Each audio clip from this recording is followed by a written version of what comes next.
Line मेरे दिमाग में हमेशा आती है, मैं क्लास में बोलता रहता हूँ कि इस कर लीजिए बेनतहा किताबों से एक यही है जो आपको धोखा नहीं देती। एग्रीकल्चर सेक्टर की बेस्ट बुक्स कौन कौन सी हैं, कौन से एग्जाम के लिए कौन सी बुक्स आपको पढ़नी चाहिए? कि किसी भी एग्रीकल्चर एग्जाम में 100% रीजनिंग बेस्ड क्वेश्चंस आते हैं। तो बेस्ट बुक की पहचान कैसे करें, क्योंकि मार्केट में इतनी ज्यादा बुक्स आ चुकी हैं और आपको ये लगता है कि यार ये चीज़ ऐसे हुई, ये चीज़ ऐसे हुई, ये चीज़ ऐसे हुई, तो आपको बहुत ज़्यादा क्यूरियोसिटी पैदा हो जाती है। पता नहीं कैसे ऐसा होता है कि बुक्स खोलते ही नींद आ जाती है। तो बच्चा कहता है कि मैम पढ़ने का मन नहीं करता, बुक्स खोलते ही नींद आ जाती है, तो मैं क्या करूं? उसको पूरे सिलेबस को रिवाइज कर सको, तो नोट्स बनाना इसलिए जरूरी है। आप पीवाईक्यूज देखिए और देखिए कि एग्जाम का क्या पैटर्न है। Hello everyone, welcome back to agriculture Adda 24/7। My name is प्रतिभा और मेरे साथ हैं आकाश सर और Krishna sir once again for this second episode of Trikon. सबसे पहले हम तीनों आप सबको एक बड़ा वाला थैंक यू बोलना चाहते हैं। भाई त्रिकोण फर्स्ट एपिसोड आपने काफी अच्छा मतलब रिस्पांस दिया है। आपके जो कमेंट्स हैं हम सारे कमेंट्स देख रहे हैं, डोंट वरी।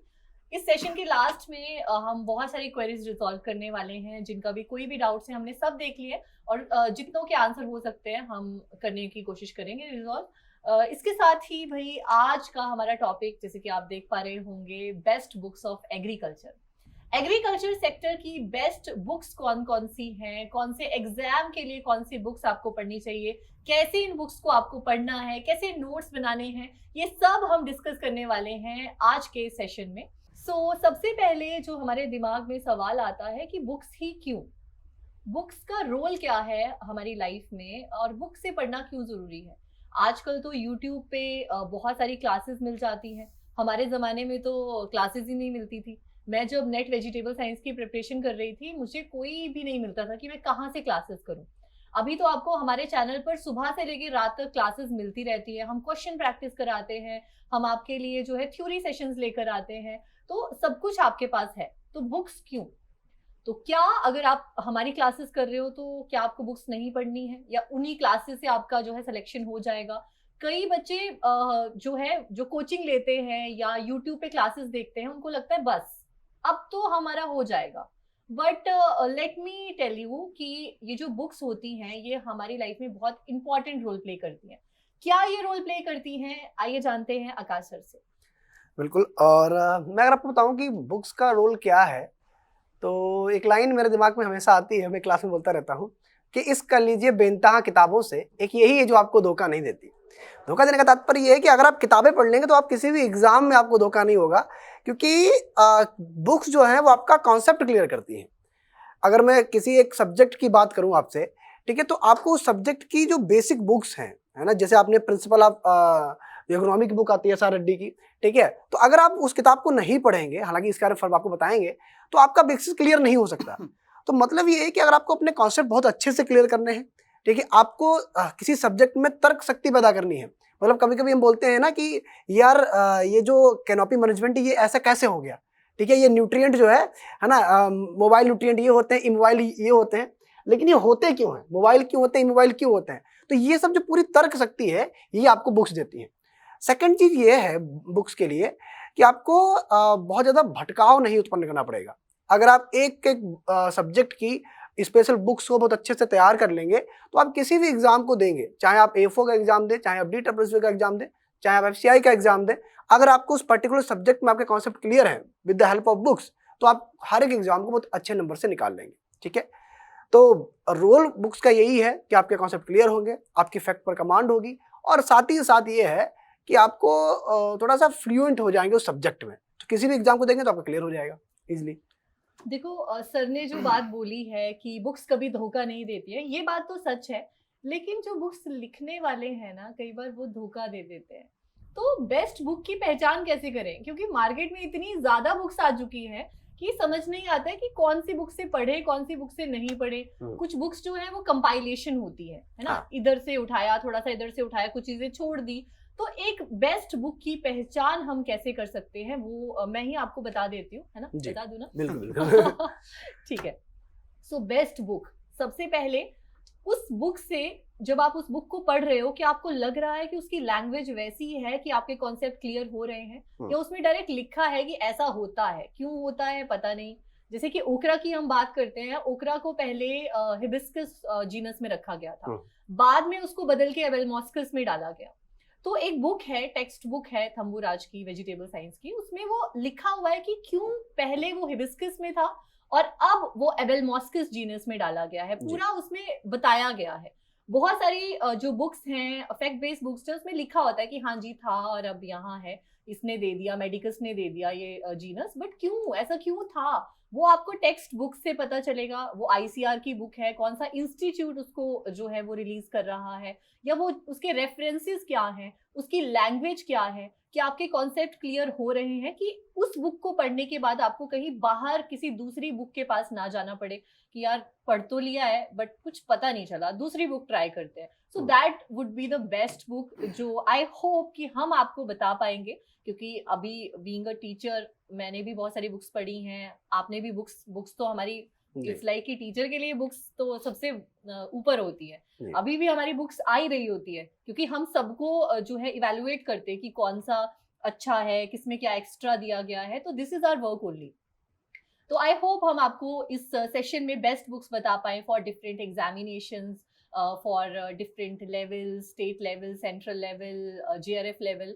तो शुरू करते हैं। लेकिन मार्केट में जैसे कि मैंने कहा डिफरेंट टाइप ऑफ बुक्स आती हैं, कुछ बुक्स फैक्ट बेस्ड होती हैं, कुछ बुक्स कॉम्प्रिहेंसिव होती हैं, तो कौन सी बेटर है, क्या डिफरेंस है, क्या कैसे हमें चूज करना चाहिए, क्या दोनों बुक्स अच्छी हैं, तो ये हम जानते हैं कृष्णा सर से, बताइए सर। देखो, दो तरह की बुक्स आती है, जैसे मैं हमने कहा, एक थ्योरी बेस्ड होती है और एक होती है फैक्ट बेस्ड, जैसे कि आप लोग पढ़ते भी रहते हो। तो इन दोनों में से कौन सी बुक्स को हम सिलेक्ट करें, उसके लिए आपको 2 पॉइंट याद रखने होंगे। पहली बात तो किस एग्जाम की आप प्रिपरेशन कर रहे हैं, जिस एग्जाम की आप प्रिपरेशन कर रहे हैं उसकी रिक्वायरमेंट क्या है। मान लो उस एग्जाम में क्वेश्चंस किस तरह पूछे जा रहे हैं, स्टेटमेंट वाले हैं, असर्शन रीजन वाले हैं, या रीजनिंग बेस्ड क्वेश्चंस हैं, ठीक है। तो रीजनिंग बेस्ड क्वेश्चंस को आप तभी कर पाओगे जब आपने थ्योरी उस टॉपिक की, उस सब्जेक्ट की बड़े अच्छे से पढ़ी होगी। तो अगर एग्जाम की रिक्वायरमेंट इस तरह की है कि थ्योरी बेस्ड क्वेश्चंस आते हैं, रीजनिंग बेस्ड क्वेश्चंस आते हैं, तो मैं कहूँगा कि आप जो है इसी बुक की तरफ जाएं। साथ ही साथ में उसमें फैक्ट भी आते हैं, ऐसा नहीं है कि किसी भी एग्रीकल्चर एग्जाम में 100% रीजनिंग बेस्ड क्वेश्चंस आते हैं। ऐसे 40-20-20 करके ऐसे डिवाइड होता है, सिलेबस डिवाइड होता है कि इतने क्वेश्चन इस तरह के हैं, इतने क्वेश्चन इस तरह के हैं। तो मैं कहूँगा कि अगर आपको इस तरह के क्वेश्चंस करने हैं और एग्जाम की रिक्वायरमेंट अगर रीजनिंग बेस्ड क्वेश्चंस वाली है, तो आप थ्योरी वाली बुक्स पढ़िए। और फैक्ट वाली थोड़ी सी टफ होती है, क्योंकि फैक्ट को याद करना या वन लीनियर अब किताब को पढ़ना थोड़ा सा कठिन हो जाता है और उसमें बहुत ज़्यादा समय लगता है। तो अगर एग्जाम की रिक्वायरमेंट ये है कि फैक्ट वाले सवाल आते हैं, बहुत छोटे छोटे सवाल आते हैं, तो आप फैक्ट बेस ले सकते हो। मैं यही कहूँगा कि आप लोग दोनों ही पढ़िए, ठीक है। एग्जाम को पहले एनालाइज करिए कि उसमें किस तरह के क्वेश्चंस पूछे जा रहे हैं, उस एग्जाम की रिक्वायरमेंट क्या है, ठीक है। उसी हिसाब से बुक को सिलेक्ट करिए। उसमें थ्योरी ज़्यादा पूछी जा रही है तो उस बुक पे ज़्यादा फोकस करिए, जिसमें फंडामेंटल पोर्शन कवर किया गया, प्रिंसिपल पोर्शन कवर किया गया है। देन आप फैक्ट को थोड़ा ध्यान दे सकते हैं जी। ओके, सो एक क्लास में क्वेश्चन आया था और थोड़ा सा मुझे फनी भी लगा कि पता नहीं कैसे ऐसा होता है कि बुक्स खोलते ही नींद आ जाती है। तो बच्चा कहता है कि मैम पढ़ने का मन नहीं करता, बुक्स खोलते ही नींद आ जाती है, तो मैं क्या करूं? मुझे तो नहीं पता क्या करूं। मैं तो कह रही हूँ सो जाओ थोड़ी देर के लिए, नींद पूरी करो फिर उठ जाओ। पर मुझे लगता है कि सर आप बताओ क्या करे बच्चा। अच्छा सर, आप क्या करते थे? मैं तो सो जाता था। नहीं, मैं आपको जैसे कि मैम ने बताया था स्टार्टिंग में ही कि कोई किसी बुक की पहचान कैसे करेंगे, तो सबसे मेन चीज़ ये है कि अगर आप पढ़ाई कर रहे हैं, ठीक है, अगर आप 3-4 घंटे से 5 घंटे से पढ़ रहे हैं, ठीक है, आप कोई क्लास करके आए हुए हैं, मान लीजिए कहीं आप यूनिवर्सिटी में पढ़ रहे हैं, फिर आके आप बुक्स ओपन करें, नींद आ रही है, तब तो सही बात है सो जाओ, ठीक है, थोड़ी देर। लेकिन अगर आप दिन भर में बिल्कुल नहीं पढ़ रहे हैं, ठीक है, और फिर आपको बार बार नींद आ रही है, तो ये तो फिर सिंपल सी बात है, ये मक्कारी है, ठीक है। और मैं इसका सीधा आंसर यही दूंगा कि अगर आपको अभी नींद आ रही है, तो एक बार जब एज निकल जाएगी किसी एग्जाम की, उसके बाद फिर आपको नींद नहीं आएगी, है ना। क्योंकि अगर बाई चांस, हालांकि चांस बड़ा कम है शादी होने का, ठीक है, और बाई चांस शादी हो गई तो फिर उसके बाद नींद आएगी नहीं, ठीक है। तरीका मैं आपको एक अच्छा बता देता हूँ, अगर आप इसको फॉलो कर सकें। वो ये है कि जब आप किसी भी किताब को पढ़ते हैं तो ऐसा नहीं करना है कि डायरेक्ट, नींद कब आती है जब हमारा इंटरेस्ट नहीं होता, ठीक है। तो आपको कोई, आपने एक टॉपिक उठाया, जैसे कि मैं सर के टॉपिक बार बोलता रहता हूँ, सर के एक न्यूट्रिएंट के हेड माने जाते हैं मेरी नज़रों में, ठीक है, आपकी नज़रों में भी होंगे। जैसे कि आप अगर न्यूट्रिएंट पढ़ रहे हैं किसी बुक से, ठीक है, तो आपको अगर वहाँ पे थोड़ा बोरिंग लग रहा है तो आप यूट्यूब पे, क्योंकि आजकल यूट्यूब पे सब अवेलेबल है, यूट्यूब पे सर की कोई क्लास न्यूट्रिएंट की अवेलेबल है, उसको एक बार देखो, फिर इसके बाद बुक को पढ़ना स्टार्ट करो, आपको ऑटोमेटिक उसमें इंटरेस्ट आना स्टार्ट हो जाएगा। ठीक है। सेकेंड बात यह है कि जब कोई आप टॉपिक पढ़ते हो ना, और आपको ये लगता है कि यार ये चीज़ ऐसे हुई, ये चीज़ ऐसे हुई, ये चीज़ ऐसे हुई, तो आपको बहुत ज़्यादा क्यूरियोसिटी पैदा हो जाती है, तो आपकी नींद ऑटोमेटिक भागने लगेगी, और इसके बाद भी नींद आ रही है तो फिर समस्या है। इसको दूर करो, ये आलस है, नींद नहीं आलस है। ठीक है। देखो मैं इसमें एक पॉइंट ऐड करूंगी, और मेरे साथ ये हो चुका है। मैं हॉस्टल में रहती थी अपनी ग्रेजुएशन के टाइम पर, और मेरा एक टाइम टेबल था कि मैं रात को जल्दी सो जाती थी, सुबह अगर जल्दी उठ भी जाऊंगी, क्योंकि घर पे ऐसा माहौल था, गाँव में सुबह लोग जल्दी उठ जाते हैं, रात को जल्दी सो जाते हैं, तो हमारा भी ऐसा रूटीन था।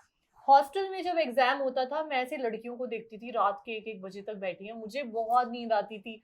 और लेकिन मुझे एक ना कंपटीशन की ऐसे होती है ना, एक भावना होती है कंपटीशन की, नहीं यार ये ज्यादा पढ़ ले यार, ये रात को जाके मैं जाके अपना मुंह धो के आती थी, और थोड़ा सा ऐसे छत पे घूमती थी कि नहीं नहीं पढ़ना है। तो एक कंपटीशन की भावना भी आप जगा सकते हो अपने अंदर, और बिल्कुल होनी चाहिए। एक स्टूडेंट को कॉम्पिटिटिव होना भी चाहिए। और हमारी क्लासेस होती हैं, कोई और है जो आंसर कर रहा है, आपको आंसर आ नहीं रहे हैं, थोड़ा सा बुरा लगेगा, तो पढ़ने का थोड़ा जागेगा, ये तो डिस्कशन करो। एक कोप भवन में जाकर अपने जो है रूम में बंद होके बुक्स के सराउंडिंग में बैठ के कुछ नहीं होने वाला है। आपको बाहर की दुनिया, बाहर का कंपटीशन देखना पड़ेगा कि आपका कॉम्पिटिटर कैसा है। तो वो भाई बाहर निकलो, बाहर निकल के आप, अभी तो घर से भी बाहर निकलने की जरूरत नहीं है, यूट्यूब पे ही पता चल जाता है। हमारी क्लास में इतने बच्चे आते हैं, कुछ इतने रेगुलर होते हैं और इतने परफेक्टली आंसर करते हैं। लाइक मेरी रिवीजन क्लासेस में कुछ बच्चे ऐसे होते हैं जो क्लास के बाद भी गलत आंसर कर देते हैं, फिर बाद में सॉरी भी बोल देते हैं, but I like about them is they are regular. तो वो रेगुलरिटी मेंटेन रहती है। तो यूट्यूब वाला point is very good. Competition जो है उसको सीरियस लो, ठीक है, बिल्कुल। ओके। तो अब भाई हमारे पास role of books, best books सब हो गया। अब बुक्स हमारे पास आ गई, हम बताने भी वाले हैं, आपके पास बेस्ट बुक्स आ गई। अब उन बुक्स में से आप नोट्स कैसे बनाओगे? तो कृष्णा सर बच्चों को ये भी बता देते हैं कि बुक्स तो उनको पता चलने वाली हैं, उनके पास जब बुक्स आ जाएंगी तो उनमें से नोट्स कैसे बनाना शुरू करें? देखो नोट्स कैसे बनाना है ये बाद में हम जवाब देंगे, थोड़ा सा हम इसके पहले वाला सवाल का जवाब दे देते हैं। जैसे कि सवाल ये रहता है कि नोट्स क्यों बनाएं, ठीक है, ये भी इम्पोर्टेंट सवाल है। नोट्स क्यों बनाने चाहिए? क्योंकि देखा होगा आप लोगों ने, जब एग्जाम का समय आ जाता है, मान लो 1 महीना रह गया एग्जाम का, तो फिर आपके पास अगर कम से कम 15-16 बुक्स हैं, आपने काफ़ी बुक से पढ़ा हुआ है वो सब्जेक्ट या अलग अलग सब्जेक्ट को पढ़ा हुआ है, फिर 1 महीने के अंदर उन सारी बुक्स को रिवाइज करना थोड़ा सा कठिन है। तो नोट्स हम इसलिए बनाते हैं कि लास्ट समय में हम, यानी कि कम से कम समय में पूरा सिलेबस रिवाइज कर सकें। अगर आपने बुक से छोटे छोटे पॉइंट लिखे होंगे तो आप कम समय में रिवाइज कर सकते हो, पूरे सिलेबस को एक बार देख सकते हो। तो नोट्स बनाना इसलिए ज़रूरी है कि लास्ट समय में, बचे हुए दिनों में, 2 से 3 दिन में, 15 दिन में, 10 दिन में आप उसको पूरे सिलेबस को रिवाइज कर सको। तो नोट्स बनाना इसलिए ज़रूरी है। अब बनाएं कैसे? अब ये समझना थोड़ा सा कठिन हो सकता है आपके लिए। देखिए, सबसे पहले हम किसी बुक को परचेस करके लाते हैं तो क्या होता है कि हम पहले ही दिन पहला पेज खोला और हमने लिखना शुरू कर दिया, हमको पता ही नहीं क्या लिखना है क्या नहीं लिखना है। तो कम से कम उस बुक को आप 2 बार पढ़ो विदाउट राइटिंग, बिना लिखे। कुछ नहीं लिखना है, नहीं बुक में कुछ टिक करना है, कुछ नहीं करना है।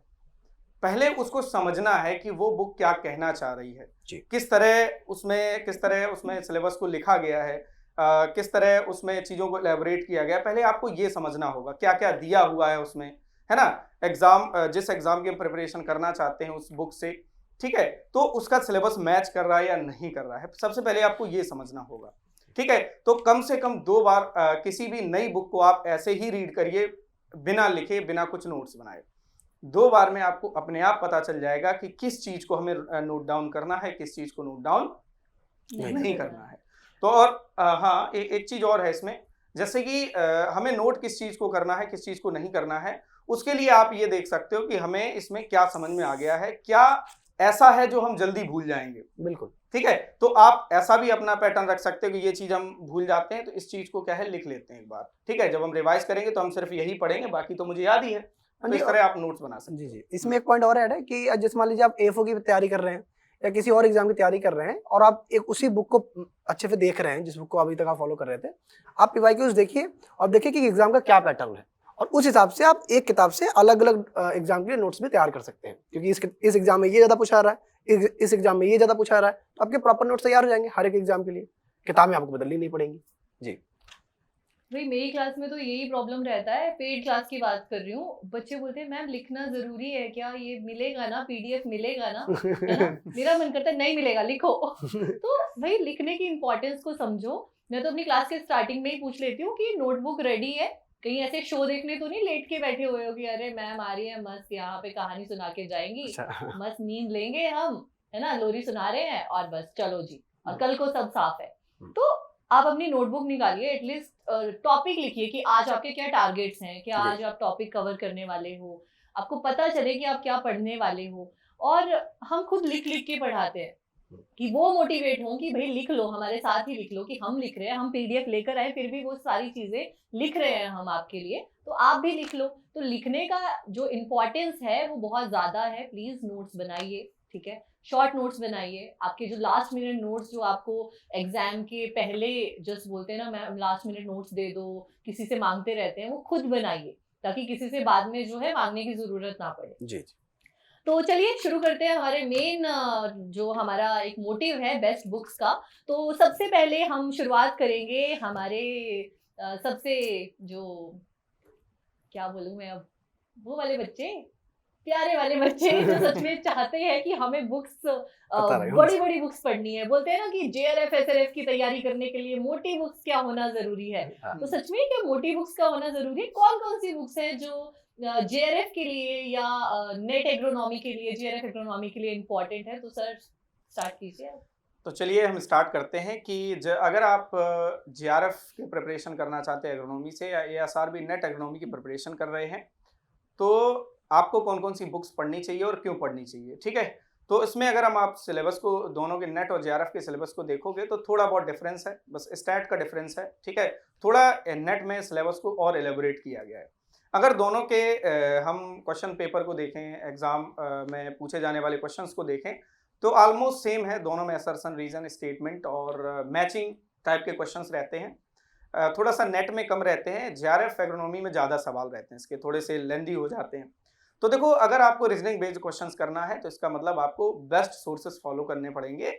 आप इस तरह की बुक्स को फॉलो कर रहे हैं कि जो आपकी वन लीनियर हैं, फैक्ट बेस हैं, तो उससे एग्जाम नहीं निकलेगा, ये अभी सुन लो, ठीक है। तो अगर आप इनका सिलेबस कवर करना चाहते हो तो हर यूनिट को आपको अलग अलग बुक से कवर करना पड़ेगा। तो हम थोड़ा सा स्टार्ट कर देते हैं जनरल एग्रीकल्चर से। जनरल एग्रीकल्चर के लिए कोई ऐसी कोई बुक नहीं है, ब्रह्मास्त्र नहीं है जिससे कि आपका पूरा जनरल एग्रीकल्चर हो जाए। वो आप रेगुलर बुक जो पढ़ते हो उन्हीं को पढ़ सकते हो, ठीक है। तो उनके लिए कोई स्पेशल बुक नहीं है। तो थोड़ा सा बात कर लेते हैं अब क्रॉप प्रोडक्शन की। क्रॉप प्रोडक्शन कहाँ से पढ़ें? तो एक बुक आती है crop production by Rajendra Prasad, a text book of crop production by Rajendra Prasad, volume 1 and 2। वहां से आप कवर कर सकते हो, चाहे वो नेट एग्रोनॉमी हो, चाहे वो जेआरएफ एग्रोनॉमी हो। साथ ही साथ हम बात करें इसमें इरिगेशन की, इरिगेशन दोनों में ही दिया है, दोनों ही यूनिट में दिया हुआ है। इरिगेशन वाला पोर्शन आप एसआर रेड्डी से कवर कर सकते हो। इसके साथ ही साथ आप एएम माइकल, एक बुक आती है irrigation theory and practices by AM Michael, ठीक है, उससे पढ़ सकते हो, ठीक है। इसके अलावा आपको प्रिंसिपल्स ऑफ एग्रोनॉमी की दोनों बुक्स पढ़नी पड़ेंगी, जो एसआर रेड्डी एंड रेड्डी की आती हैं, ठीक है। एसआर रेड्डी की अलग आती है एंड रेड्डी एंड रेड्डी की अलग आती है। स्टैट आप आर रंगास्वामी की एक बुक आती है, a text book of agriculture statics, stat, ठीक है, वहां से आप पढ़ सकते हो। आर रंगास्वामी की आती है, उसमें अच्छे से सिलेबस को कवर किया गया है। इसके बाद हम बात करें न्यूट्रिएंट मैनेजमेंट की या फर्टिलाइजर की या फर्टिलाइजर यूज की, तो एक बुक आती है fertilizer and fertilizer use by Tisdale and Nelson की, ठीक है, इससे पढ़ सकते हो। या पढ़ सकते हो text book of nutrient management by Indian society of agronomy, यहाँ की बुक प्रेफर कर सकते हो, ठीक है। अच्छी बुक है, आप पढ़ोगे तो आपको इंटरेस्ट आएगा और आपको नई नई चीजें जानने को मिलेंगी। इसके साथ साथ आपको एक और बुक पढ़नी पड़ेगी, agronomy terminology by Indian society of agronomy. इससे आप एग्रोनॉमी की जितनी भी टर्मिनोलॉजी होती है, चाहे वो क्रॉप प्रोडक्शन की हो, चाहे वो स्टैट की हो, चाहे वो वीड साइंस की हो, इनकी टर्मिनोलॉजी जितनी भी होती है वो अच्छे से इसमें कवर की गई है, इससे आप पढ़ सकते हो, ठीक है। इसके बाद पोर्शन आता है वीड साइंस का। दोनों में ही वीड साइंस दिया हुआ है, नेट और जेआरएफ दोनों में दिया हुआ है। तो अगर हम वीड साइंस की बात करें तो वीड साइंस या आप ओपी गुप्ता से पढ़ सकते हो, fundamental of weed science by OP Gupta, या ये थोड़ी सी कम होगी आपके लिए, मैं आपको बता दूं थोड़ी सी कम होगी, तो आपको जाना पड़ेगा वीट साइंस एक बेसिक एंड एप्लीकेशन आती है, wheat science basic and applications by TK Das. टीके दास की पढ़ सकते हो, इसमें बहुत सारा लिखा हुआ है। अब बहुत सारा नहीं पढ़ना है, ठीक है, आप सिलेबस को देख के पढ़ सकते हो, इससे जितना भी सिलेबस हो वो पढ़ सकते हो, वो वाला पार्ट, बाकी की आप छोड़ देना, ठीक है। अच्छा हाँ, एक यूनिट और है आपकी, एक यूनिट और है जिसका नाम है सॉइल साइंस। इसमें सॉइल साइंस भी थोड़ा सा है, क्योंकि सॉइल वाटर वाला पोर्शन भी दिया है और बेसिक सॉइल साइंस आपको पढ़नी पड़ेगी, जिसमें ऑर्गेनिक मैटर, ये सारी चीज़ों से सवाल आते हैं। उसके लिए आप introductory soil science by DK. Das prefer कर सकते हो। तो ये सारी बुक्स होगी आपकी थ्योरी वाले पोर्शन को कवर करने के लिए। बाकी ऑब्जेक्टिव आप किसी भी बुक से हम किसी भी बुक को सिलेक्ट कर सकते हो, जैसे एस.आर. कांतवा की एक बुक आती है ऑब्जेक्टिव के लिए, और बाकी मुझे लगता है कि थावा प्रकाश सफिशिएंट है, मालीवाल की एक बुक आती है ऑब्जेक्टिव की। और देखा जाए तो इस समय एग्जाम पैटर्न जिस हिसाब का है ना नेट और जेआरएफ में, इस पुरानी जितनी भी ऑब्जेक्टिव बुक हैं वो सब हमें लगते हैं आउट ऑफ पैटर्न है, वो उस पैटर्न पे नहीं है। तो आप कहीं और से भी सोर्स जानकारी ले सकते हो या सोर्स ले सकते हो जी। ओके, सो मैं यही देख रही थी कि भाई बहुत सारे बच्चे हैं जो नेट एग्रोनॉमी और जेआरएफ एग्रोनॉमी की तैयारी करते हैं, ठीक है, और हमारे पास भी काफ़ी क्वेरीज इस चीज़ की आई थी, तो आई होप आपकी ये क्वेरीज जो है वो सॉल्व हुई होंगी। इसके बाद हम चलते हैं जेआरएफ हॉर्टिकल्चर पे। तो आकाश सर बताइए, जेआरएफ हॉर्टिकल्चर के लिए कौन कौन सी बुक्स बेस्ट है? अगर जेआरएफ हॉर्टिकल्चर की बात करेंगे तो जैसा कि 5 से 6 साल का पैटर्न रहा है, ठीक है, उससे पहले तो पेपर काफ़ी मतलब सिंपल आता था। अब उन्होंने जैसा कि सर ने बताया कि अब काफ़ी नए क्वेश्चंस ऐड करना स्टार्ट कर दिया है, एज रीजन क्वेश्चन डालना स्टार्ट कर दिया है।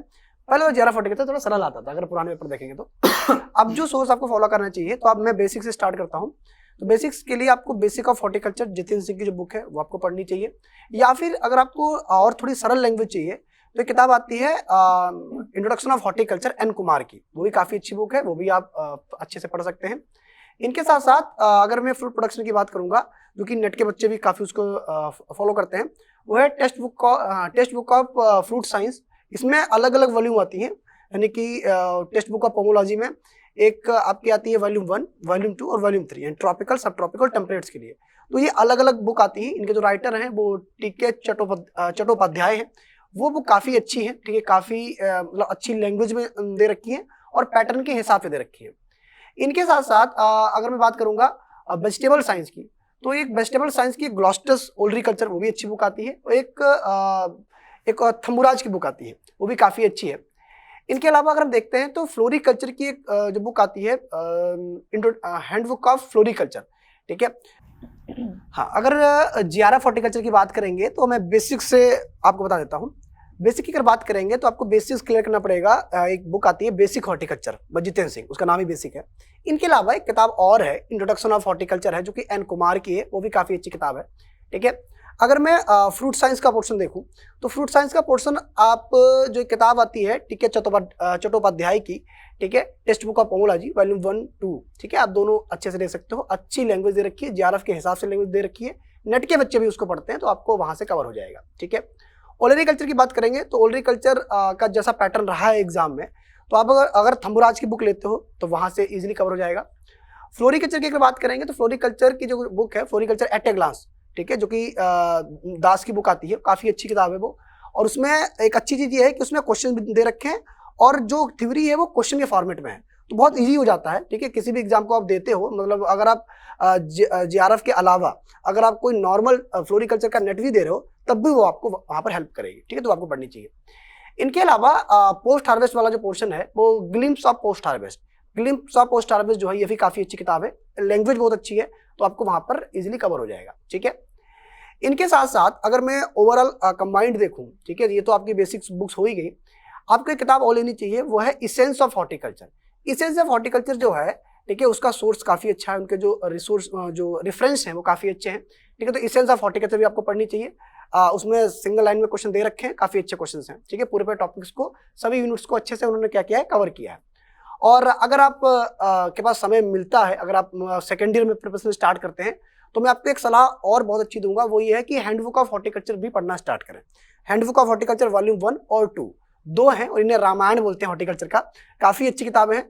थोड़ी लैंग्वेज आपको कठिन लग सकती है, ठीक है। अगर आपका प्रिंसिपल्स थोड़ा क्लियर होगा तो आपको लैंग्वेज ऑटोमेटिक इजी लगना स्टार्ट हो जाएगी, धीरे धीरे जब आप पढ़ना स्टार्ट कर देंगे। जैसे कि सर ने कहा कि एक बार किताब को पढ़ लो, उसके बाद फिर आपको उसमें पॉइंट आइडेंटिफाई करने हैं, ठीक है। प्रैक्टिस अगर आपको करनी है, प्रैक्टिस भी बहुत जरूरी है। तो आप ट्रेजर ऑफ फ्रूट साइंस में क्या है कि PYQs बहुत दे रखे हैं, वो आपके कंप्लीट हो जाएंगे JRFs के, ठीक है। और आपको फ्रूट साइंस के क्वेश्चन भी मिल जाएंगे। इनके अलावा लास्ट मिनट रिवीजन के लिए आपको इंस्टेंट हॉर्टिकल्चर और ग्लॉस्टर्स हॉर्टिकल्चर इनको पढ़ते रहना है, तो आपका लास्ट मिनट रिवीजन भी होता रहेगा। और इंस्टेंट हॉर्टिकल्चर में पूरी हाफ जो इंस्टेंट हॉर्टिकल्चर है उसमें सब क्वेश्चन ही दे रखे हैं, तो आपकी प्रैक्टिस ऑटोमेटिक अच्छी होगी। अगर इतनी किताबें पढ़ लेते हो तो अच्छे खासी आपका नंबर आ जाएगा, रैंक आ जाएगी। लास्ट में एक चीज मैं ऐड करूंगा, वो ये है जो बच्चे 4th ईयर में है और बाई चांस उन्होंने अभी बहुत अच्छे से ये सब बुक्स को नहीं पढ़ पाया है, ठीक है, किसी भी कारणवश, तो मैं आपको 3 किताबें बताता हूँ जो 4th ईयर के बच्चे हैं। पहली बुक ये है कि बेसिक हॉर्टिकल्चर जितेंद्र सिंह पढ़ लीजिए। दूसरी बात है इसेंस ऑफ हॉर्टिकल्चर तैयार कर लो और ट्रेजर ऑफ फ्रूट साइंस से प्रैक्टिस कर लो। अगर 4th ईयर में हो तो इतना तो आपको कंप्लीट कर ही लेना है, आपका सिलेक्शन अच्छे से हो जाएगा। ओके, तो यहाँ पर सर ने जो है JRF हॉर्टिकल्चर की बेस्ट बुक्स आपके साथ डिस्कस की हैं। अब मैं आपको कुछ नेट वेजिटेबल साइंस के लिए, जो SRB नेट वेजिटेबल साइंस है, उसके लिए कुछ बुक्स बता देती हूँ। तो सबसे पहले भाई जो टेक्स्ट बुक है उसमें वेजिटेबल, स्पाइसेस, ट्यूबर क्रॉप सब आ जाता है, थंबुराज। वो एक बहुत ही बेसिक बुक है जो आपको स्टार्ट करनी है, मतलब it's just a starting point, बोलते हैं ना, बिगिनिंग है सिर्फ। उसके बाद आपको थोड़ा और लेवल अप करना है। विष्णु स्वरूप की एक बुक है, टेक्स्ट बुक है, काफी अच्छी है। तो उससे भी आपकी जो फर्स्ट 2 यूनिट्स हैं, जैसे कि जो production technology of cool season vegetable crops हैं, production technology of warm season vegetable crops हैं, वो सब आपकी वहां से कवर हो जाएंगी, ठीक है। उसके बाद बात करते हैं हम ब्रीडिंग की यूनिट की, ब्रीडिंग ऑफ वेजिटेबल क्रॉप्स की। तो उसके लिए हरिहर राम की एक बुक आती है ब्रीडिंग की, ठीक है, प्रिंसिपल एंड प्रैक्टिसेस की बुक है, काफी अच्छी है, काफी मोटी भी है, तो उसको पहले पढ़ना शुरू कर देना, लास्ट मोमेंट के लिए मत छोड़ना। तो ब्रीडिंग के लिए वो बेस्ट है। ब्रीडिंग के लिए आपको क्या करना है कि नई नई वेराइटीज जो हैं वो रिलीज होती रहती हैं, नई नई जीन्स जो हैं वो आती रहती हैं। तो उसके लिए फिर आपको जो न्यू एडिशन है किसी बुक का, जैसे एक बुक है जो मैंने भी अपने बारी में पढ़ी थी, that is concise vegetable science. वहां पे मुझे काफी PYQs, न्यू वेराइटीज और न्यू जीन्स जो है वो मिल गई थी, ठीक है। अब मैं बहुत बुरी हूँ ऑथर्स के नाम याद रखने में, तो वो जो कंसाइज वाली थी वो मुझे याद नहीं है। It's Deepak Maurya and Ankit Kumar Reddy. तो मैंने आपके लिए लिख कर रखा था कि आपको कोई कंफ्यूजन ना हो उसको ढूंढने के लिए, क्योंकि ये सारी बुक्स ना कंपाइल्ड बुक्स होती है, तो उनके ऑथर्स थोड़े माइंड में नहीं रहते हैं। अब थंबुराज तो ऐसे दिल में बसे हैं, वो वाला है, लेकिन जो दिल में बसे इन द सेंस मुझे पता भी नहीं है, मजाक था, ओके। लाइक उनका नाम ऐसे आ जाता है जुबान पे, लेकिन ये कंसाइज वाला, आई एम सो सॉरी, मुझे नहीं याद होता है। दीपक मौर्य अगर आप देख रहे हैं, I am so sorry, but your book is nice. इसके साथ ही डी सिंह की बुक है एक वेजिटेबल की, काफी उसमें सिंपल लैंग्वेज दी गई है, आप उसको भी रेफर कर सकते हो। इसके साथ ही ग्रोथ एंड डेवलपमेंट के लिए आपके ना ई कोर्सेज कहते हैं ना हम, वो जो ICR के रहते हैं, उसमें हमारा ना फर्स्ट सेमेस्टर में, सेकंड सेमेस्टर में एक कोर्स होता है हॉर्टिकल्चर में, BSc हॉर्टिकल्चर में, ग्रोथ एंड डेवलपमेंट का। काफी सही कंटेंट है, वहां पे आपको मिल जाएगा। अगर आप वो पढ़ोगे ना, आपके बेसिक्स क्लियर हो जाएंगे सारे ग्रोथ के, डेवलपमेंट के, फिर जो भी आपका PGRs वगैरह होते हैं। तो हम भी जनरल एग्रीकल्चर में भी वो सब आता है, क्लासेस लेने वाले हैं, जो हमारे बैचेस हैं, तो हम भी जनरल एग्रीकल्चर की क्लासेस लेने वाले हैं, लेकिन वहां से भी वो बहुत सही नोट्स हैं। सो ये तो हो गया आपका। इसके साथ ही जो आपको प्रैक्टिस करनी है, जो मैंने प्रैक्टिस करी थी, वो ऑब्जेक्टिव ओलैरिकल्चर, ठीक है, 2 बार मैंने पूरा सॉल्व किया था, तो ऑब्जेक्टिव ओलैरिकल्चर की बुक है, वो कर लेना। और अगर मैं बात करूँ एक ओवरऑल कंपाइलेशन ऑफ ओलैरिकल्चर, जो कि एक हम बोल सकते हैं, हम क्या कहते थे उसको, JMD कहते थे, वो एक गाइड होती थी ना जब हम स्कूल टाइम में होते थे, आप क्या कहते थे उसे? एक गाइड होती थी, अलग से गाइड ही बोलते थे, हम बोलते थे JMD, कुछ ऐसा टाइप का। तो इट्स लाइक ग्लॉस्टर्स ओलैरिकल्चर। तो आपको ग्लॉस्टर्स ओलैरिकल्चर में सारी यूनिट्स मिल जाएंगी, सीड प्रोडक्शन मिल जाएगा, ग्रोथ एंड डेवलपमेंट, सिस्टमैटिक्स मिल जाएगा, सारी यूनिट्स उसमें जो है वो कवर करी हुई है। सो अब हम बात करते हैं नेट फ्रूट साइंस की। तो नेट फ्रूट साइंस के लिए बेस्ट बुक्स कौन सी है? वैसे तो मैंने JRF में बुक आपको बता दी थी। अगर मैं नेट फ्रूट साइंस को आपको बताऊं तो आपको बेसिक ऑफ हॉर्टिकल्चर तो पढ़नी है, ठीक है। इनके साथ handbook of horticulture volume 1, volume 2 पढ़नी है। ठीक है। इसेंस ऑफ हॉर्टिकल्चर भी अच्छी रहेगी, पर अंतर ये है कि इसेंस ऑफ हॉर्टिकल्चर में जैसे कि स्पाइसेस दे रखा है, वेजिटेबल साइंस का पोर्शन दे रखा है, वो नहीं पढ़ना रहेगा। तो आपको मैं बता दूं कि जो टेक्स्ट बुक है, टेक्स्ट बुक का पोमोलॉजी है, ठीक है, चट्टोपाध्याय की, उनकी 3 वॉल्यूम आती है, 3 वॉल्यूम आपको अच्छे से तैयार करनी पड़ेंगी। इसके साथ साथ एक बुक आती है कैनोपी मैनेजमेंट की, जिनका नाम है, लिख देता हूँ, हाँ, के श्रीवास्तव, ठीक है। तो कैनोपी मैनेजमेंट बड़ी यूनिट है, एक अच्छी यूनिट है, तो के श्रीवास्तव की बुक को अच्छे से तैयार कर लीजिएगा। इसके अलावा ब्रीडिंग ऑफ फ्रूट क्रॉप जो बुक है वो भी काफ़ी अच्छी है, जो कि शुक्ला, मेरे को शुक्ला जी याद रखते हैं, ठीक है, एक अनिल शुक्ला और अरुण शुक्ला, ठीक है, 2 नाम हैं। तो इनकी किताब आती है ब्रीडिंग ऑफ फ्रूट क्रॉप, तो ये भी काफ़ी अच्छी बुक है। प्रिंसिपल ऑफ हॉर्टिकल्चर किताब आती है एस प्रसाद की, वो आप तैयार कर लीजिएगा, क्योंकि उसमें बेसिक्स भी दे रखे हैं और क्वेश्चन भी काफ़ी अच्छे हैं, ठीक है। इनके साथ साथ जो मैंने जीआरएफ के लिए आपको बुक बताई थी, एसेंस ऑफ हॉर्टिकल्चर, ग्लॉसर और इंस्टेंट, ये भी आपको पढ़नी है। और 2-3 जो यूनिट अलग से हैं वो मैंने आपको फिर से बता दी, इनको तैयार कर लीजिएगा। तो ये तो हमने जान ली कि हमारी जो नेट और जेआरएफ की बुक्स हैं, इवन एसआरएफ के लिए भी आप ये सारी बुक्स रेफर कर सकते हो, अगर आप एसआरएफ वेजिटेबल साइंस या जो भी एसआरएफ फ्रूट साइंस के लिए प्रिपेयर कर रहे हो। अगेन जो हमारे स्टेट लेवल के एग्जाम्स होते हैं या ऐसे एग्जाम्स होते हैं जो हर साल होते हैं और उनका कोई डेफिनेट सिलेबस नहीं है, उसमें जस्ट कहा जाता है कि बीएससी एग्रीकल्चर में आपने जो भी पढ़ा है वो आपको जो है उसमें से कुछ भी आ जाएगा। तो वो जो आपको पूरा एग्रीकल्चर है, अगर वो कवर करना होगा ताकि आप मल्टीपल एग्जाम्स को टारगेट कर सको, तो उसके लिए कौन सी बुक्स हैं आपके साथ? स्टार्ट करते हैं आकाश सर, आप बताइए कौन कौन सी बुक्स बेस्ट रहेंगी। मैं आपको अगर बताऊं, कंप्लीट बुक सेट बताऊं, ठीक है, जिसे हम बोल सकते हैं जनरल एग्रीकल्चर, वैसे कि जनरल एग्रीकल्चर कोई सब्जेक्ट नहीं होता है। तो सबसे पहले अगर मैं एग्रोनॉमी से शुरुआत करूं सर, ठीक है, तो वो एक बुक आती है कंप्रहेंसिव एग्रोनॉमी। मतलब मैं कह सकता हूं कि जो सर ने बुक बताई है उसका एक कंप्रहेंसिव फॉर्म है, 200-250 पेज की बुक, 200-300 पेज की किताब है, काफ़ी अच्छी किताब है। कंप्रहेंसिव एग्रोनॉमी वहाँ से आपको कंप्लीट हो जाएगी। हॉर्टिकल्चर के लिए ग्लॉस्टर और इंस्टेंट, ये आपकी स्टेट एग्जाम के लिए ठीक ठाक होती हैं, ठीक है, इनको आप तैयार कर लेंगे तो आपको एफओ जैसे एग्जाम, एफओ तो आपका सेंट्रल लेवल का हो गया, स्टेट के कोई भी एग्जाम है पीसीएस, वो भी आपका इजीली हो जाएगा अगर आपका बेसिस क्लियर है, basic of horticulture Jitendra Singh से, ठीक है। इनके साथ साथ अगर मैं देखूंगा तो प्लांट ब्रीडिंग, जेनेटिक्स और प्लांट ब्रीडिंग के लिए फुंदन सिंह, और अगर आपका प्लांट साइंस अच्छा है तो आप बीडी सिंह किताब को भी पढ़ सकते हैं, वैसे फुंदन सिंह में आपको मिल जाएगा, ठीक है। प्लांट पैथोलॉजी अगर आपको तैयार करना है तो मैं आपको बताऊंगा जो वॉल्यूम 2 है, फंडामेंटल ऑफ एग्रीकल्चर के नाम से आती है, वॉल्यूम 1 और 2 अरुण कत्यान की, उनमें वॉल्यूम 2 में जो दे रखा है आपकी जो पैथोलॉजी दे रखा है वो सफिशिएंट है, उससे ज़्यादा नहीं पूछता है, कैरेक्टरिस्टिक से क्वेश्चन आते हैं, आपका वहाँ से कवर हो जाएगा, ठीक है। इंजीनियरिंग के लिए इरशाद अली की बुक आती है, काफ़ी ठीक ठाक किताब है और आपको सेमेस्टर में भी आपको पढ़ना चाहिए और यहाँ भी आपका कवर हो जाएगा, ठीक है। इनके साथ साथ इंजीनियरिंग के लिए, और ये आपका हो गया कंप्लीट, एक स्टैटिक्स के लिए बुक आती है, हालांकि स्टैटिक्स हर एक एग्जाम में नहीं आता है, तो जो सर ने रंगास्वामी की बताई थी किताब, आर रंगास्वामी किताब जो है, अगर आपके स्टेट किसी एग्जाम में स्टैटिक्स आ रही है तो वहां से कंप्लीट हो जाएगी, ठीक है। मुझे लगता है सर स्टैट जो है वो सिर्फ जो एमएससी एंट्रेंस एग्जाम होते हैं, स्टैट सिर्फ उसी में आती है, जो कम्पिटिटिव एग्जाम है उनमें स्टैट मुझे नहीं लगता कि किसी में आती हो, एक आध दो क्वेश्चंस भले आते हैं। बिल्कुल बिल्कुल, तो ये आपका वहां से कंप्लीट हो जाएगा। इनके अलावा मैं आपको कुछ 2 बुक बताने जा रहा हूँ जो कंप्लीट बुक हैं, ठीक है, और शायद आपने सुनी भी होंगी।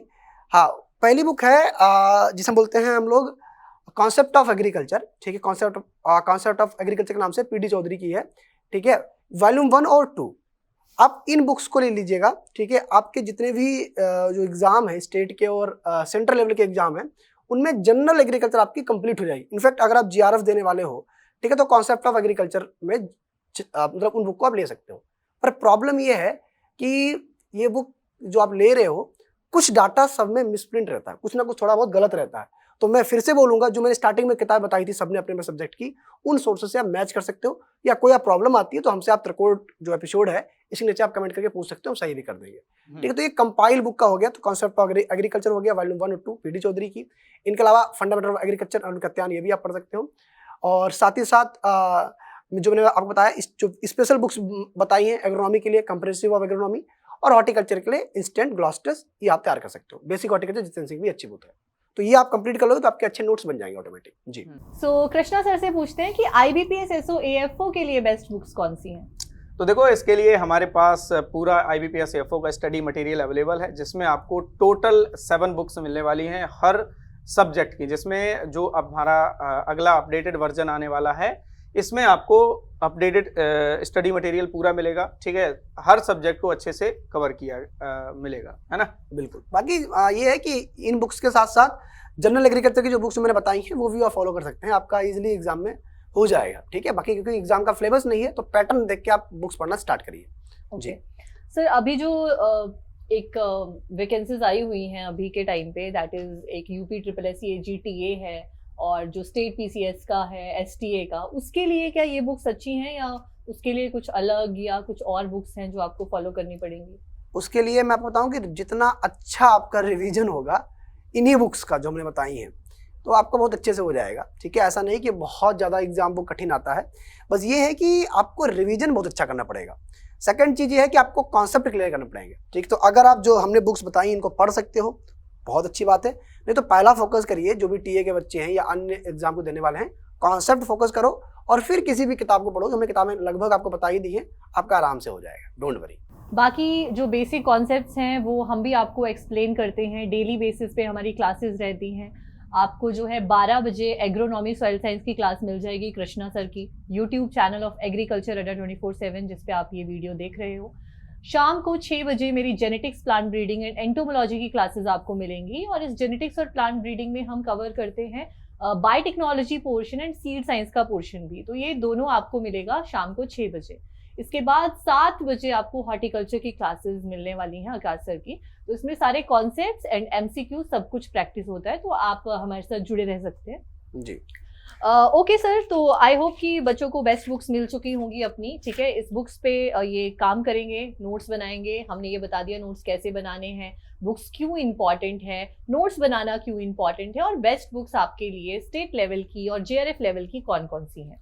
बिल्कुल, मैं आपको बताऊं तो ये बुक्स कैसे लेनी है वो भी आप बता दीजिए, जो हमारी बुक्स हैं वो कहाँ पे मिलेगी। यस, सो सबसे पहली बात कि जो हमारी बुक्स हैं, ये जो 7 किट आपको मिल रहा है, ये इसमें एग्रीकल्चर पूरा कवर होने वाला है। तो आपको जो है वो गूगल पे जाना है या नॉर्मली अड्डा 24/7 की मोबाइल एप्लीकेशन इंस्टॉल कर सकते हो। फिर वहां पे आपको adda247.com पे जाकर ऑल कोर्सेज में गवर्नमेंट जॉब एग्जाम्स में आपको एग्रीकल्चर सेलेक्ट करना है। वहां पे आप AFO को ओपन कर लीजिए, कोई भी बैच को ओपन कर लीजिए, आपको दूसरी साइड पे जो है वो बुक्स का ऑप्शन दिखेगा, वहां पे एस एग्रीकल्चर की बुक आपको दिख जाएगी, उसको आपको ऑर्डर करना है। जो आप डिस्काउंट अगर आपको चाहिए तो आप वहां पे लिखा होता है कि कूपन कोड अप्लाई वाला, तो वहां पे आप अप्लाई कर सकते हो Y781S। इस कोड को जैसे ही आप अप्लाई करोगे आपको डिस्काउंट मिल जाएगा। डिस्काउंटेड प्राइस के बाद जो है hard copies 5 to 7 working days में सर आपके घर पहुंच जाती है और इंडिया के किसी भी कॉर्नर में आपको ये बुक्स डिलीवर हो जाएंगी। अगेन अगर आपको चाहिए कि हाँ बुक्स तो आपके पास हैं पर उन बुक्स को समझाने वाला कोई चाहिए, तो ये जो भी बुक्स आपको बताई हैं ये बुक्स हम भी अपनी क्लासेस के लिए रेफर करते हैं। इन बुक्स के नोट्स बना के आपको सब समझाया जाता है और आपको प्रॉपर नोट्स दिए जाते हैं, ठीक है, कैसे नोट्स बनाने हैं, ठीक है। ऑलरेडी हमारे नोट्स और साथ ही साथ डाउट एंड रिवीजन क्लासेस सब कुछ आपको मिलता है।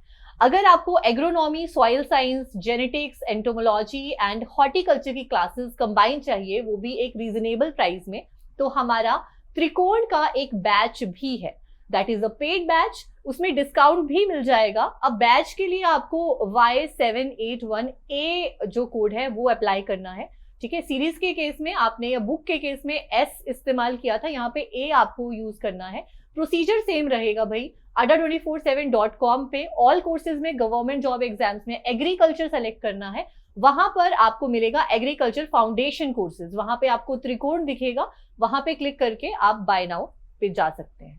बिल्कुल, और मैं बता दूं कि इसमें 2 क्लास स्टार्ट हो चुकी हैं, कृष्णा सर की क्लास स्टार्ट हो चुकी है और मैम की क्लास स्टार्ट हो चुकी है। नेक्स्ट मंथ मेरी क्लास भी इसमें ऐड हो जाएगी, ओके। तो अभी तो सर जो मेन अभी हमारा जो क्या होता है शो स्टॉपर होता है वो बचा है। 4-5 क्वेश्चन हम देख लेते हैं जो हमने सारे पढ़े थे और हमें लगा था कि ये टॉप मोस्ट है। तो सबसे पहला था कि जो ICR JRF या ICR AIEEPG है उसमें अपीयरिंग ऑप्शन नहीं आ रहा है, तो वो तो हमारी वीडियो से पहले सॉल्व हो गया है। मैंने आपको कहा भी था थोड़ा सा वेट करो, उनसे गलती हो गई होगी, अब अपीयरिंग आ चुका है, शो बच्चे का नाम भी लेते रहना। सो ये था शिवा का क्वेरी था। Shiva, all the best. Now appearing वाले भी दे सकते हैं एग्जाम, ठीक है। आपका जो फॉर्म है उसमें ऑप्शन आ चुका है, ठीक है, तो आप दीजिए exam, all the very best. Then it's Neha. Neha कह रही है कि मैं 6th सेमेस्टर में हूँ और मेरे लिए ये सेशन काफी यूजफुल रहा, सही रास्ता दिखाने के लिए thank you. So thank you sir ही लिखा है यार, मुझे क्यों नहीं लिखा तुमने नेहा? एनीवेज प्लेजर, आप बोलो प्लेजर, मुझे तो थैंक यू नहीं लिखा तुमने, है ना? मैं कोड है थोड़ा सा ना? रुको, मैं इस एपिसोड में सभी मुझे ही थैंक यू लिखेंगे, ठीक है? नेहा, अगर आप ये वीडियो देख रही हैं तो अपना जो पिछला वाला कमेंट है उसको एडिट करके प्लीज मैम भी ऐड कर दीजिए। हाँ। अच्छा, एडिट का ऑप्शन होता है ना? तो यहाँ पे सबने थैंक यू लिखा है। हम आपके ये कमेंट्स ना ऐड करवाएंगे अपने इस एपिसोड के लास्ट में। Thank you so much. इसके अलावा भाई FCIAG पे सेशन चाहिए बच्चों को, वी विल प्लान, नोटेड। और क्या था भाई, 12th पास हूँ और मैं जेई की प्रिपरेशन कर रहा हूँ और एडमिशन ले लिए BSc एग्रीकल्चर में। सबकी यही कहानी है। नीट नहीं होता है तो एग्रीकल्चर में चलो, हम प्लांट के डॉक्टर बनेंगे। एनीवेज ऑल द बेस्ट, जो भी कर रहे हो उसमें बेस्ट करो, बस यही कहूंगी। और लिखा है कि मैम क्या फाउंडेशन को क्लियर करने के बाद पर्टिकुलर कोर्स परचेज करने की जरूरत होती है या सिर्फ रिवीजन से हो जाता है? रिवीजन। क्या नाम है? ये योगेश्वर ने कहा है। तो फाउंडेशन क्लियर है, रिवीजन ही कर लो, रिवीजन से ही हो जाएगा। हाँ हाँ। तो बहुत सारे बच्चे एग्रीकल्चर महापैक लेते हैं, उनको तो हमारी क्लासेस से ही बार बार रिवीजन करते रहते हैं, वो बहुत बड़े खुश होते हैं। और हमें भी उनके नाम याद हो गए कि पिछली 3 बैचेस से वो आ रहे हैं। 3 बैचेस से, मधुरिमा। ओके, सो ठीक है, आई थिंक टाइम ज्यादा हो गया, हमारे क्लासेस भी हैं अब। आपकी क्वेरीज ना नेक्स्ट टाइम लिख कर रखेंगे, है ना? तो एक और सवाल था, अभी मुझे यहाँ पे दिख नहीं रहा है किसका सवाल था, जिसका भी था हम ऊपर उसको वो कर देंगे। तो भाई सवाल था कि मैंने ना अपनी BSc जो है वो ICR वाले उससे नहीं किए, तो क्या मैं MSc कर सकता हूँ वहां से? बिल्कुल कर सकते हो। पहले ऐसा रूल था कि सिर्फ वही लोग JRF दे सकते थे जिनकी यूनिवर्सिटी ICR से एक्रीडिएटेड है, लेकिन अब वो रूल हट गया है। अब कोई भी ICR, JRF, SRF का एग्जाम दे सकता है। So all the very best, exam दो, पढ़ाई करो, मेहनत करो और सक्सेसफुल हो जाओ। बिल्कुल। नेक्स्ट एपिसोड आपको किस पे चाहिए वो भी आप लिखिएगा, ठीक है? हम तो करेंगे ही प्लान, आप भी जरूर बताइएगा कैसा लगा, सोर्सेज कैसे लगे वो भी बताइएगा। और जो जिनको नीड है इस एपिसोड की, आपको लगता है कि आपको तो पता लग गया और किसी को नीड है, तो उनको जरूर शेयर करिएगा। मिलते हैं आपसे रेगुलर जो क्लासेस होती है 12 बजे, 6 बजे और 7 बजे वाली जो क्लासेस है उनमें मुलाकात करते हैं। आपका लास्ट वीडियो जो हमारा अपलोड हुआ था उस पर प्यार देने के लिए बहुत बहुत धन्यवाद। इस वीडियो को भी उतना ही प्यार दीजिएगा, अपना ख्याल रखिएगा और चैनल को जरूर सब्सक्राइब कर दीजिएगा। जय हिंद।